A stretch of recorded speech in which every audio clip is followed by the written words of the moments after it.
مکہ کو چھوڑنا پڑا تو اس وقت کس قدر تنگ حالات تھے مسلمانوں کے اوپر، اور جب وہ مدینہ میں پہنچے تو ارلی پیریڈ میں جا کر وہاں پر سیٹلمنٹ، اور پھر ان کو دکھ اور غم جو انہوں نے اپنا گھر بار چھوڑ کر آیا، اور اس کے اوپر بھی وہ دکھ یا ان کے اوپر ایک کرب تھا کہ مکہ سے وہ دور ہو گئے، مکہ یعنی کہ بیت اللہ، اللہ کے گھر سے، مسجد الحرام سے وہ دور ہو گئے، اور اس کی یاد بھی ان کو ستاتی تھی، اور تو پھر وہ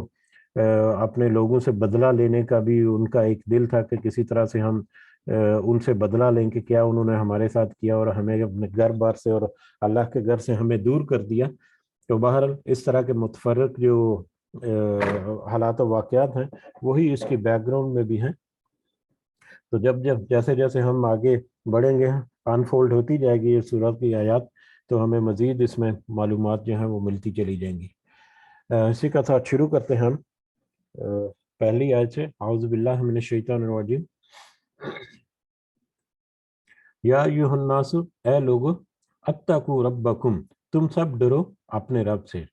اے لوگو تم اپنے رب کا تقوی اختیار کرو، اپنے رب سے ڈرو۔ ان زلزلۃ الساعۃ، بے شک قیامت کا زلزلہ، ساعہ قیامت کی گھڑی کو کہتے ہیں یا گھڑی کو کہتے ہیں دراصل، تو قیامت کی گھڑی یا گھڑی کا زلزلہ یا قیامت کا زلزلہ جو ہے شیء عظیم، ایک بہت بڑی چیز ہے۔ بے شک قیامت کا غلبہ جو ہے، ایک زلزلہ ایک بہت بڑی چیز ہے۔ قیامت جب پپا ہوگی، شروع ہوگی، تو اس کی پہلی اول نشانیوں میں کہ اب بس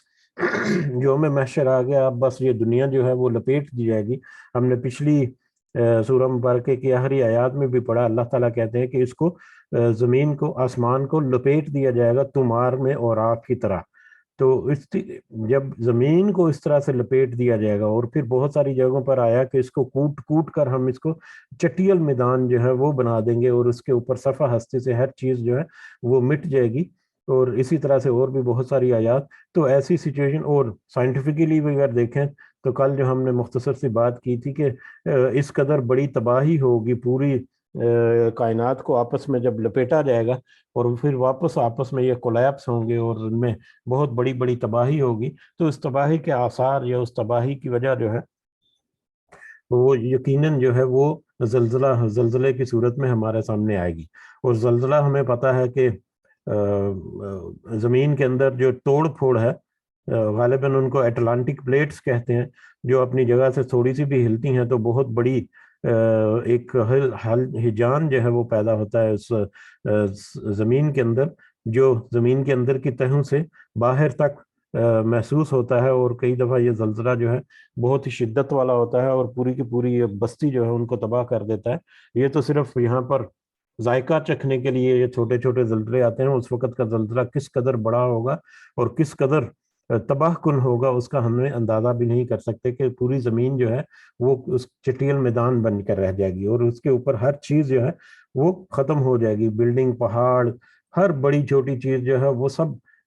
نیست و نابود ہو جائے گی۔ تو یہ قیامت کا زلزلہ جو ہے یہ اول نشانیوں میں سے ہے۔ اس کے بعد پھر یعنی یہ زلزلہ ہمیں اگلی آیت سے پتہ چلے گا کہ جیسے ہی یہ زلزلہ شروع ہوگا، اس وقت کہہ لیں کہ مہلت ختم ہو گئی، اس کے وقت سارے رشتے ناشتے ختم ہو گئے، اس وقت پھر وہ نفسا نفسی کا دور جو ہے وہ شروع ہو گیا۔ بہرحال قیامت کا زلزلہ جو ہے، پچھلی آیات یا پچھلی سورہ مبارکہ میں بھی یہ موضوع جو ہے یہ بہت زیادہ اس کا پیغام دیا اللہ تعالیٰ نے، اور اگلی سورہ مبارکہ کے شروع میں ہی یہ ایسا بڑا پیغام قیامت کے بارے میں کہ قیامت کا زلزلہ جو ہے وہ بہت ہی ہولناک اور بہت ہی بڑا ہوگا۔ یوم ترونہا، تم دیکھو گے کہ اس دن یا جس دن، تذہلو، غافل ہو جائے گی، کلو مرضیاتن، ہر دودھ پلانے والی، اما ارضعت، اس سے جسے اس نے اپنا دودھ پلایا۔ ہر مادہ جو ہے، دودھ پلانے والی مادہ اپنی دودھ پیتے بچے کو چھوڑ کر مطلب اس سے بے غرض ہو جائے گی، اس سے غافل ہو جائے گی۔ خاص کر انسان کا یہاں پر تذکرہ ہے، لیکن اس کے علاوہ بھی کوئی بھی مادہ جو اپنے بچوں کو دودھ پلا رہی ہوگی یا ماں جو ہے، ماں کی محبت جو ہے اس کی مثال دی جاتی ہے، چاہے وہ انسانوں کی ہو یا چاہے وہ جانوروں میں ہو، ماں کی محبت کی ایک مثال ہوتی، مطلب مثال کے طور پر ہم لیتے ہیں کہ ماں اس قدر اپنے بچوں سے محبت کرتی ہے، اپنا سارا سکھ چین جو ہے وہ لٹا چکی ہوتی ہے اپنے بچے کے لیے، لیکن وہ گھڑی قیامت کی ایسی ہوگی جس کا یہاں پر زلزلے کا اور اس کے بعد کی ہولناکی کا ذکر ہے کہ اس میں ماں جو ہے اپنے دودھ پلاتے بچے کو، یا بلکہ علماء نے اس کی تفسیر کی ہے کہ ماں اپنے بچے کو دودھ پلا رہی ہوگی اور اسی حال میں وہ اپنے بچے کو پھینک کر یا چھوڑ کر اس سے غافل ہو کر بھاگ کھڑی ہوگی۔ اس قدر وہ ہولناک منظر ہوگا، یا اس وقت وہ ہولناک اس قدر کیفیت ہوگی۔ وَتَضَعُ، اور گرا دے گی، کُلُّ ذَاتِ حَمْلٍ حَمْلَهَا، ہر حمل والی اپنا حمل، ہر مادہ جو ہے وہ اپنا حمل گرا دے گی۔ اس قدر وہ سچویشن ہوگی کہ اسقاط حمل ہو جائیں گے، یعنی حمل جو ہیں وہ بھی سارے گرا دیے جائیں گے یا گر جائیں گے۔ وَتَرَى النَّاسَ، اور آپ دیکھیں گے لوگوں کو، سکارا، کہ وہ نشے کی حالت میں، جیسے مدہوش ہونا، یہ سکارا جو ہے نشے کی حالت میں، ایسے لگتا ہے جیسے نشے کی حالت میں مدہوش ہوں گے وہ، وَمَا هُمْ بِسُکارا، بلکہ وہ ہرگز مدہوش نہیں ہوں گے، یعنی کہ ہرگز انہوں نے نشہ نہیں کیا ہوگا، یعنی وہ لوگوں کی حالت اس وقت ایسی ہوگی، ایسے وہ سٹ پٹائے گئے ہوں گے، یا ابھی ہم نے آیت پڑھی کہ ان کی آنکھیں جو ہیں وہ کھلی کھلی رہ جائیں گی، شک ہو جائیں گی، پھٹی کی پھٹی رہ جائیں گی، اور ایسے وہ بدحواس ہو جائیں گے کہ جیسے ان کو کچھ سوج ہی نہیں رہا، جیسے وہ بالکل ہی مدہوش ہو چکے، بلکہ نشے سے دھت ہیں، بلکہ حقیقت یہ ہے کہ وہ نشے سے دھت نہیں ہوں گے، وما ہم بسکارا، وہ مدہوش نہیں ہوں گے یا انہوں نے کوئی اس طرح کا نشہ نہیں کیا ہوگا، بلکہ ولیکن عذاب اللہ شدید، بلکہ یا لیکن اللہ کا عذاب ہی اس قدر شدید ہوگا کہ ان کی یہ کیفیت ہوگی کہ وہ ان کی آنکھیں پھٹی کی پھٹی رہ جائیں گی، اور ان کو کچھ سجائی نہ دے رہا ہوگا اور کچھ سمجھ نہیں آ رہی ہوگی، اور بالکل اپنی ذات سے بھی غافل ہو کر بالکل ہی مدہوش ہونے کی طرح ہو چکے ہوں گے۔ استغفر اللہ، اللہ تعالیٰ ہمیں ایسی کسی بھی کیفیت سے محفوظ رکھے۔ پچھلی آیات میں بہت واضح طور پر اللہ تعالیٰ نے بتا دیا کہ وہ لوگ جو ایمان کے ساتھ ساتھ نیک عمل کرنے والے بھی ہوں گے، ان کو ایسی کسی بھی سچویشن، ایسی کسی بھی جو کرب والی جو چیز ہے اس سے اللہ تعالیٰ محفوظ رکھیں گے۔ یہ ان لوگوں کا ذکر ہے جنہوں نے انکار کیا، اور جو پچھلی آیات، یہ پچھلی سورہ مبارکہ میں جو موضوع تھا، اور اس سورہ مبارکہ میں بھی آگے جو آ کر ہم دیکھیں گے ابھی کی آیات میں، تو یہ مشرکین کا جو رویہ تھا دو تین باتوں میں، ایک تو یہ کہ اللہ کا انکار کرنا سیدھا سیدھا کہ اللہ ایک ہی ہے، کہ ایک ایسے ہو گیا کہ دوسرے معبود جو ہیں وہ نہیں ہیں، وہ اپنے معبودوں کو بیچ میں جگہ بنانا چاہتے تھے، اس کے علاوہ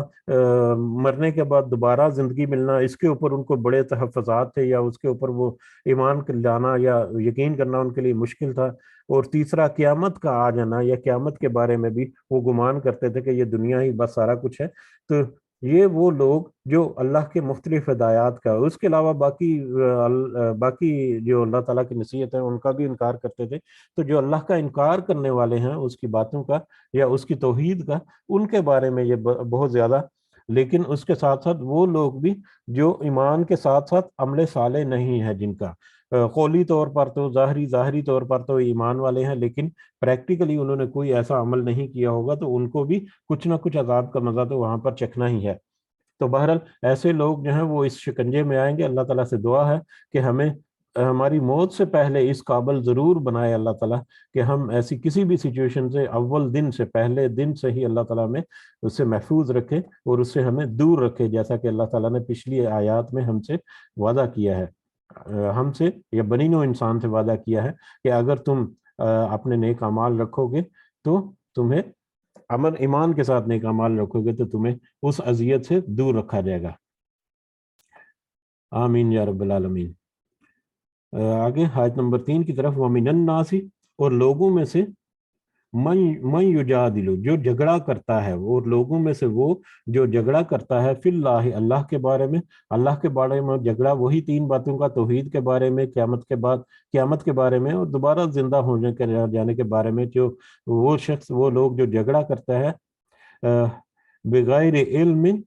وہ جھگڑا جو ہے وہ بغیر علم کے کرتا ہے، بغیر کسی علم کے، وَيُتَّبِعُ اور وہ پیروی کرتا ہے کل شیطان مرید ہر سرکش شیطان کی، وہ کسی بغیر کسی علم کے یا بغیر کسی ٹھوس دلیل کے یہ بات کرتا ہے، بلکہ وہ تو در حقیقت شیطان کی پیروی کر رہا ہوتا ہے، شیطان کا مرید بنا ہوا ہوتا ہے، شیطان اس کو وسوسے دلاتا ہے، شیطان اس کو تھپکی دیتا ہے، اس کو بڑے سبز باغ دکھاتا ہے، اور اس کے دل میں وہی شیطان نے وہی ڈالا کہ یہ دنیا کی رونقیں جو ہیں یہی سارا کچھ ہے، آخرت واخرت کچھ بھی نہیں، اس کو چھوڑ دو،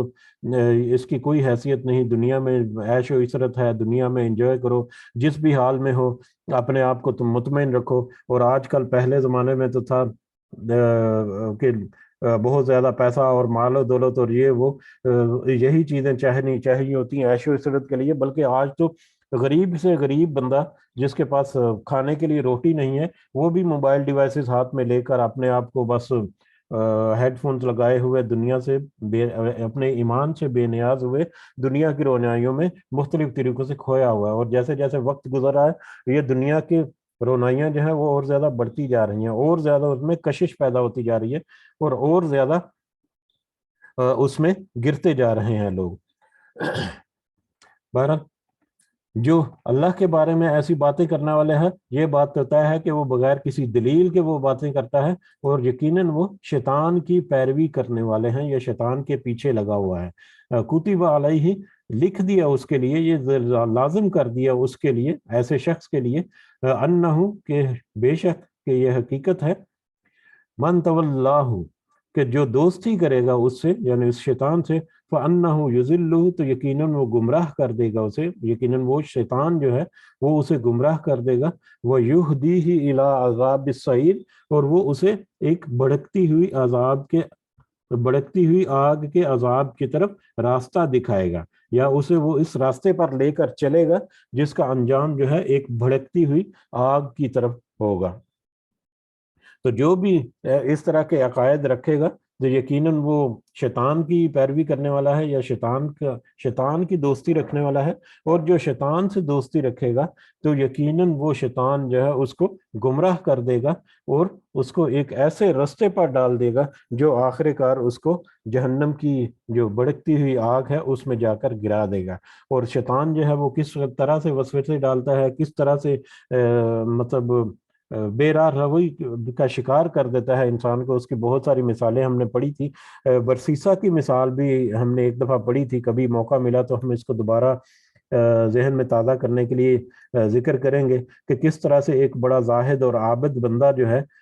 وہ شیطان کے نرغے میں آ کر نیک کام کرتے کرتے، ایسا نہیں کہ وہ برائی اس نے پہلے دن سے شروع کر دی، شیطان جو ہے ہم نے پہلے ذکر کیا کہ بہت لمبے یو ٹرن لیتا ہے، جس طرح کا بندے کی نیچر ہوتی ہے اس طرح سے اس کو وسوسے ڈالنے شروع کرتا ہے، اور جو اگر اللہ کو ماننے والا کوئی زاہد بندہ وہ برسیسا کی طرح ہو تو پھر نیکی کے کاموں میں ہی اس کو ایسا الجھاتا ہے کہ آہستہ آہستہ آہستہ آہستہ سے اس کو وہاں سے موڑ کر دوسری طرف لے جاتا ہے۔ تو شیطان جس طرح سے وسوسے ڈالتا ہے آخر کار اس کا ٹارگٹ یہی ہوتا ہے کہ کسی طرح وہ شرک پر مجبور ہو جائے، یا شرک اگر نہیں بھی کیا تو کم از کم اتنا ہو جائے کہ وہ جہنم میں جا کر گر جائے۔ تو اس طرح سے وہ اس ایسے رستے پر لگا دیتا ہے جو سیدھا جہنم میں جس کا انجام ہوتا ہے۔ یا ایھا الناس اے لوگو،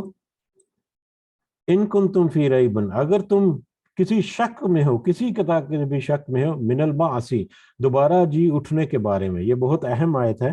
کہ اگر تمہیں دوبارہ اٹھنے کے بارے میں، دوبارہ جی اٹھنے کے بارے میں کچھ شک ہے، ریب جو ہے وہ ہلکا حفیف سا شک، ایسا شک جو فوراً سے پہلے یقین میں بدل جائے، ایسا شک جو ہے بالکل ہلکا سا گمان،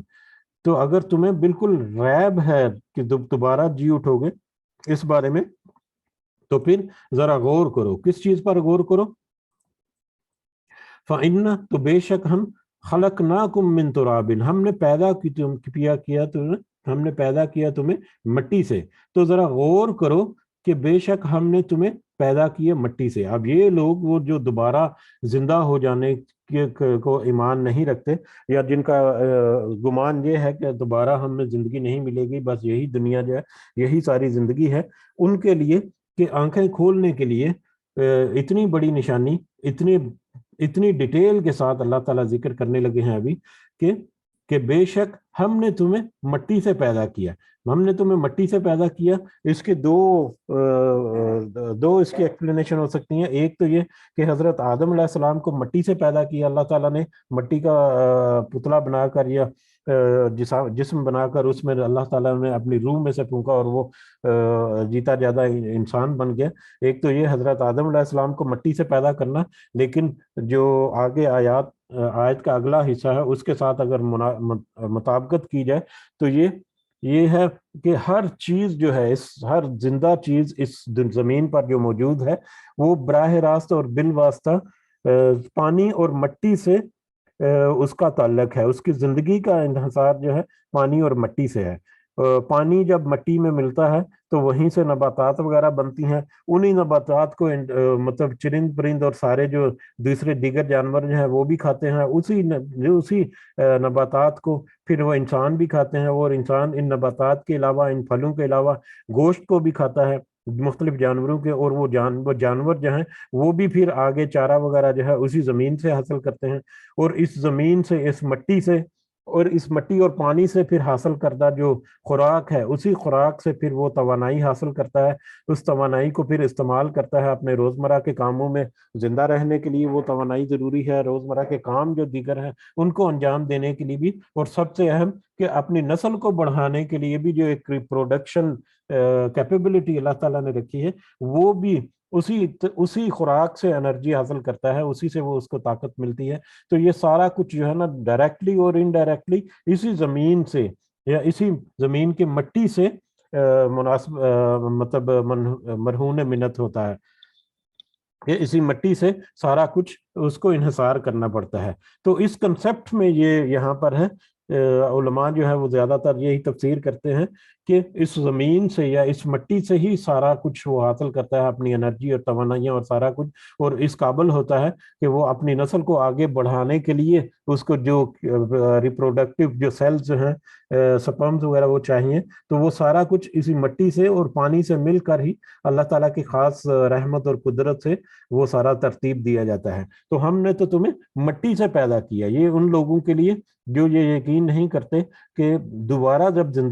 دوبارہ زندہ ہوں گے، ان کے لیے کہ تم ہو کیا، تمہاری حیثیت کیا تھی، کہ ایک وقت یہ تھا کہ تمہارا کوئی نام و نشان نہیں تھا، اور اسی مٹی سے پھر اللہ تعالیٰ نے تمہیں اٹھا کھڑا کیسا کیا، اور کیسے اٹھا کھڑا کیا، یہ اب یہاں پر اللہ تعالیٰ ہمیں تفصیل دے رہے ہیں کہ سب سے پہلے تو تمہیں مٹی کے مرہون منت کر دیا، یہ مٹی سے تم کو پیدا کیا. ثم من نطفۃ، پھر ایک قطرے سے، اس مٹی سے انرجی توانائی حاصل کر کے تم بچپن سے بڑے جوان ہوئے، بالغ ہونے کے بعد پھر اللہ تعالیٰ نے تم میں وہ ایک ریپروڈکشن جو کیپیبلٹی ہے وہ اس میں تمہاری اجاگر کی، اور تمہیں ایک نطفہ جو ہے وہ ملا جو تمہاری اگلی زندگی جو ہے وہ قرار دینے کے لیے ایک ذریعہ بنا. تو پھر تمہاری اصل حیثیت جو ہے پہلے مٹی تھی، مٹی سے پھر ایک قطرہ یا ایک نطفہ جو ہے اس سے، ثم من علقۃ، پھر ایک علاقہ. یہاں پر جمع ہوا خون اس کا ترجمہ کیا گیا ہے، لیکن اس کا مطلب اس کو علاقہ ہی کہہ کر اگر ہم آگے بڑھیں تو زیادہ مناسب ہوگا. اس کے بارے میں، اس آیت کے بارے میں خاص کر تھوڑا سا اضافی نوٹ جو ہے وہ ہمیں ضرور نوٹ کرنا چاہیے کہ ڈاکٹر ذاکر نائک جو ہے انہوں نے بہت اچھی تفسیر یا بہت اچھی ایکسپلینیشن اس آیت کی دی ہوئی ہے. اور یقیناً آپ سب کو پتہ ہوگا ڈاکٹر ولیم کیمبل جو ہے نوبل ایوارڈ یافتہ ہے، نوبل انعام یافتہ ایک بندہ جو میڈیسن کی فیلڈ میں، طب یعنی میڈیسن یہ ڈاکٹری کی فیلڈ میں اس نے کچھ کارنامے انجام دیے جس کی وجہ سے اس کو نوبل ایوارڈ ملا تھا. اس نے ایک کتاب لکھی تھی، the Bible and Quran in the light of science. یہ 90s کے شروع میں اس نے یہ کتاب لکھی تھی، یا غالباً اس سے بھی پہلے. The Bible and the Quran in the light of science, Bible اور قرآن کی روشنی میں، سائنس کی روشنی میں. تو یہ کتاب کو کوئی بھی مسلمان جو عالم تھا وہ اس کا جواب دینے سے قاصر تھا. تو 1990s کے آخر میں، 98 99 میں، 97 میں ڈاکٹر ذاکر نائک کا مکالمہ ہوا تھا. ایک بڑی لمبی ڈیبیٹ ہوئی تھی 2.5-3 گھنٹے کی، وہی ڈاکٹر ولیم کیمبل کے ساتھ. اس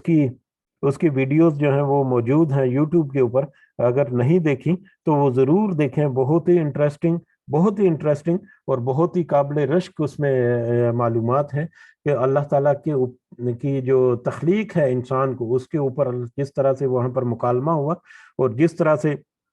وہاں پر بحث ہوئی، تو جس کو نہیں پتا یا جس نے زیادہ تحقیق نہیں کی، اس کی آنکھیں جو ہیں وہ کھلی کو کھلی رہ جاتی ہیں وہاں پر۔ اور اسی ڈیبیٹ میں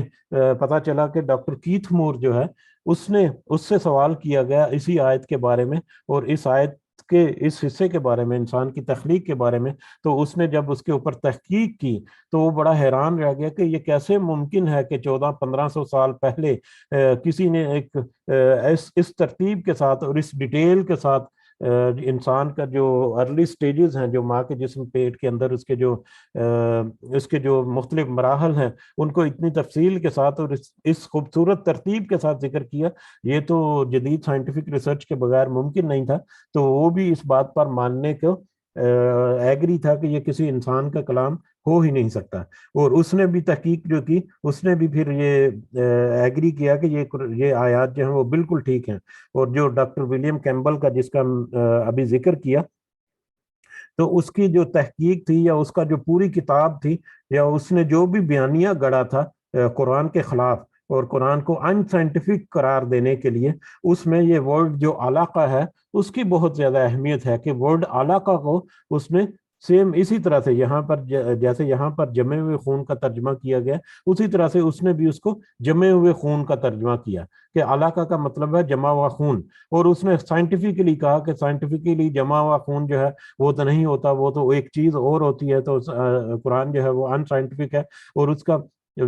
بیانیہ کا ایک بڑا حصہ جو ہے وہ اسی ورڈ علاقہ کے ارد گرد گھومتا تھا، اور اس کو جمے ہوئے خون سے ترجمہ کر کے اس نے اس کو اپنی ساری اسٹڈی جو ہے وہ پیش کی۔ جب ڈاکٹر ذاکر نائک نے اس کے بات کا جواب دیا اور علاقہ کا صحیح ترجمہ جو ہے یا صحیح مطلب جو ہے اس کو سمجھایا، جو کہ ہم ابھی مختصر الفاظ میں دوبارہ یاد دہانی کریں گے اس کی انشاءاللہ۔ تو جیسے ہی ڈاکٹر ذاکر نائک نے وہ ترجمہ علاقہ کا بتایا، تو اس کی سارا کا سارا جو بیانیہ گڑا ہوا تھا اس نے وہ دڑم سے زمین بوس ہو گیا، اور وہ وہیں پر اس کا سارا جو اسٹڈی تھی وہ ویک پڑ گئی، یا پوائنٹس جو ہیں وہ ویک پڑ گئے۔ اور پھر باقی دیگر مقامات پر بھی ضرور اس کو ایک دفعہ اگر آپ نے دیکھا بھی ہوا پہلے اس مووی کو، تو اس کو یاد دہانی کے لیے اس کو ایک دفعہ ضرور دیکھیے گا۔ میں کوشش کروں گا کہ اس کا کوئی کلپ جو ہے یوٹیوب کا لنک جو ہے وہ شیئر کر دوں گا گروپ میں، تاکہ اس کو آپ دوبارہ سے ضرور دیکھ سکیں۔ بہرحال یہ اس کے بارے میں ایک اضافی نوٹ تھا جو کہ بہت اہم، ہمیں مزید انڈرسٹینڈنگ کے لیے ڈیفینیٹلی میرے پاس تو اتنی سکل نہیں کہ اس طرح سے میں ایکسپلین کر پاؤں سے۔ اللہ تعالیٰ سے دعا ہے کہ اس کی صحیح سمجھ ہمیں عطا فرمائے، اور اس کے ذریعے سے ہمیں سے جو اس کی جو نصیحت حاصل کرنا جو اس کا مقصد ہے، اللہ تعالیٰ ہمیں وہ نصیحت عطا فرمائے اس میں سے، آمین یا رب العالمین۔ بہرحال بڑھتے ہیں موضوع کی طرف، آپ واپس آتے ہیں۔ ثم من علاقہ، پھر علاقہ سے، تراب مٹی سے پیدا کیا، پھر نطفہ سے ایک پانی کے بے قدر قطرہ جو ہے اس کا پہلے ذکر ہوا، یا میل سپم جو ہے وہ جب میل سپم مادہ کے رحم میں یا عورت کے رحم میں جب داخل ہوا، تو پھر وہ علاقہ میں بدل گیا، پھر علاقہ۔ اور علاقہ کے 3 ترجمے یا 3 مطلب جو ہے وہ ڈاکٹر ذاکر نائک کی ایکسپلینیشن کے مطابق ہے، اور تینوں کے تینوں جو ہیں سائنٹیفکلی بھی یہاں پر فٹ ہوتے ہیں۔ سب سے پہلا ترجمہ تو جمع ہوا خون، یعنی انسان کی سب سے پہلی کیفیت جب وہ مرد کا نطفہ جو ہے عورت کا جو ایگ ہے اس کے ساتھ جب وہ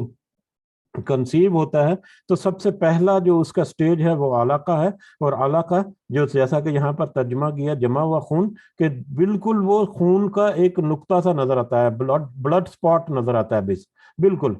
سرخ کلر کا، اور اس میں کوئی اور کیفیت نظر نہیں آتی، ظاہری اعتبار سے دیکھنے کے اعتبار سے وہ ایک بلڈ کلاٹ ہی نظر آتا ہے۔ دوسرا علاقہ کا ترجمہ ہے لیچ لیچ یعنی جونک کی طرح نظر آنے والی کوئی چیز۔ تو اس کو جب مائکروسکوپک ویو دیکھا جائے، مائکروسکوپ میں جب اس کو بڑا کر کے دیکھا جائے، تو اس کی ظاہری شکل جو ہے وہ بھی لیچ جیسی ہوتی ہے، لیچ یا جونک جیسی ہوتی ہے۔ جونک جو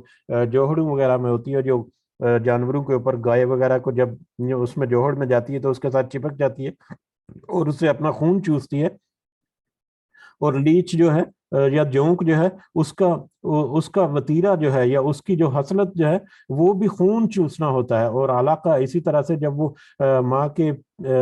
مطلب تیسرا جو مطلب ہے اس کا علاقہ کا وہ ہے چپک جانے والی, چمٹ جانے والی. تو یہ علاقہ جو ہے ارلی جو سٹیج ہے وہ خون کا ہلکا سا سپاٹ جو ہے جو کہ لیچ کی طرح یا جونک کی طرح نظر آتا ہے, وہ ماں کے رحم میں ایک محفوظ جگہ پر وہ چپک جاتا ہے, وہ وہاں پر وہ کلنگ ہو جاتا ہے, چمٹ جاتا ہے اس کے ساتھ. تو چمٹ جانے والی چیز کو بھی علاقہ کہتے ہیں, اور چمٹ کر پھر وہ ماں سے اپنی خوراک یا خون حاصل کرنا شروع کر دیتا ہے. اور خون حاصل کرنا یہ وہی لیچ جو ہے یا جونک جو ہے اس کا ذریعہ خوراک ہے. تو اس اعتبار سے بھی لیچ سے مزید مماثلت اس کی ہوتی ہے کہ وہ خون چوستی ہے اپنے جس بھی جگہ سے وہ چپک رہی ہوتی ہے. تو علاقہ کا یہ 3-4 جو مختلف ترجمے ہیں وہ سارے کے سارے سائنٹیفکلی بھی فٹ آتے ہیں انسان کی اس سٹیج کے اوپر جس سٹیج کی یہاں پر بات ہو رہی ہے. علاقہ جو سب سے پہلی سٹیج جو ہے وہ علاقہ میں بدل گیا, پھر علاقہ کے بعد ثم من مضغہ, پھر گوشت کے لوتھڑے میں, پھر وہ علاقہ جو ہے وہ ماں کے جسم سے خون اس نے چوسنا شروع کیا آہستہ آہستہ سے, اس کا جسم بڑھنا شروع ہوا, تو خون جو ہے وہ سرکولیشن اس کی شروع ہوئی, اور شروع میں گوشت کا لوتھڑا یا گوشت کا مسل جو ہے وہ بننے شروع ہوئے, بوٹی جو ہے وہ بننا شروع ہو گئی یا بوٹی بنی. اس کے بعد مخلقتاً, اب یہ گوشت کا لوتھڑا جو ہے وہ مخلقہ, وہ مکمل شکل بنائی ہوئی بھی ہے, اور وغیر مخلقہ, اور غیر مکمل شکل بھی, مکمل اور غیر مکمل. یعنی اس کے بعد جو مختلف سٹیجز آتی ہیں, پہلے تو سب سے یہ طے ہو گیا کہ سب سے پہلے گوشت کا لوتھڑا بنتا ہے. اب اس گوشت کے لوتھڑے میں پھر ہڈیاں جب بننی شروع ہوتی ہیں تو اس کے مختلف اعضاء جو ہیں وہ نکلتے ہیں, اس کے ناک, کان, ہاتھ, بازو وغیرہ اور ٹانگیں وغیرہ. تو مختلف سٹیجز میں آ کر اس کے مختلف مراحل میں مختلف شکلیں اس کی نظر آتی ہیں. کبھی تو اس کی شکل بہت واضح طور پر نظر آنا شروع ہو جاتی ہے, کبھی غیر واضح طور پر نظر آتی ہیں. تو مختلف شکلیں وہ اختیار کرتا ہے جب جیسے جیسے وہ دن گزارتا ہے وہاں پر. تو وہاں پر گوشت کے لوتھڑے سے پھر وہ ہڈیاں وغیرہ جب بنتی ہیں تو اس کے مختلف شکلیں جو ہیں کبھی مکمل اور کبھی نامکمل سی نظر آتی ہے. اور ایک تفسیر میں تو اس کے بارے میں یہ بھی ہے کہ مکمل شکل بنائی ہو, اور غیر مکمل سے مراد یہ ہے کہ کوئی بچہ جو اپنی پیریڈ مکمل کر کے صحیح سلامت جس کی زچگی ہو جاتی ہے تو اس کی شکل تو کمپلیٹ ہوتی ہے, یا سٹل برتھ جو ہے وہ بھی کمپلیٹ شکل میں ہوتا ہے, لیکن کچھ دفعہ ارلی سٹیجز میں ہی وہ ساقط ہو جاتا ہے, مطلب حمل جو ہے. تو اس وجہ سے اس وقت اس کی کوئی خاص شکل نہیں ہوتی, اس وقت یہ خون کا علاقہ جو ہے وہ تو ہوتا ہے, لیکن اس کے بعد یہ جو گوشت کا لوتھڑا جو ہے اس کی بھی ابتدائی شکل کچھ ہو سکتی ہے, لیکن کوئی مکمل کوئی واضح شکل نہیں ہوتی, اور اسی حال میں وہ ویسٹ ہو جاتا ہے یا ضائع ہو جاتا ہے, اسقاط حمل جسے کہتے ہیں. تو یہ بھی صورت ایک ہو سکتی ہے, واضح بھی ہو سکتا ہے اور غیر واضح بھی. اور دوسرا جب اس میں ہڈیاں بنتی ہیں اور مختلف سٹیجز میں سے جب گزرتا ہے تو اس کی مختلف صورتیں جو ہیں وہ بدلتی ہیں, اس کی آخری صورت, آخری شکل واضح ہونے سے پہلے تک. تو وہ یہ سارا جو ہے سٹیجز جو ہیں وہ اس میں کور ہوتی ہیں. اور انہی سٹیجز میں جب وہ اس کی شکل واضح ہو جاتی ہے یا ہونا شروع ہو جاتی ہے تو اسی سٹیج میں پھر اللہ تعالیٰ اپنے روح میں سے اس میں روح بھی پھونک دی جاتی ہے, اس کی روح جو ہے وہ اس میں آتی ہے, اور وہ پھر ایک زندہ جیتا جاگتا وہاں پر پورا ایک انسان جو ہے وہ تخلیق ہو چکا ہوتا ہے اس میں. ٹھیک ہے, تو یہ انسان کا مادر رحم کے اندر جو اس کی مختلف سٹیجز ہیں اس کو اللہ تعالیٰ نے یہاں پر کھول کر بیان کر دیا. آگے اللہ تعالیٰ خود کہہ رہے ہیں لِنُبَيِّنَ لَكُمْ, تاکہ ہم کھول کر بیان کر دیں. یہ صرف ایک سٹوری تمہیں نہیں بتا رہے, تاکہ تمہیں کھول کر بیان کر دیں. اور کھول کر کیا بیان کر دیں؟ انسان جو کہتا ہے کہ دوبارہ زندہ نہیں ہوگا, نمبر ایک تو اس کی اپنی اصل حیثیت اور حقیقت کیا ہے, اس کے اپنی اوقات کیا ہے, کہ کچھ بھی نہیں تھا, اللہ تعالیٰ نے اس کو اتنا بڑا انسان جو ہے وہ بنا دیا. اور دوسرا یہ ہے کہ کچھ نہ ہونے کے باوجود اللہ تعالیٰ نے ایک انسان کو جب تخلیق کر دیا تو دوبارہ تخلیق کرنے میں تو پوری طرح سے قدرت رکھتا ہے, تو بلکہ اور زیادہ آسان ہونا چاہیے لوجیکلی. تو یہ اس لیے تاکہ تمہیں کھول کھول کر بیان کر دے وہ چیزیں جو 1500 سال پہلے تم نہیں جانتے تھے, جو کہ سائنٹیفک ریسرچ سے آج ہمیں پتہ چلی ہیں, لیکن 1500 سال پہلے تم نہیں جانتے تھے, وہ چیزیں بھی تم کو اللہ تعالیٰ نے بتا دی مختلف طریقوں سے واضح کر کے.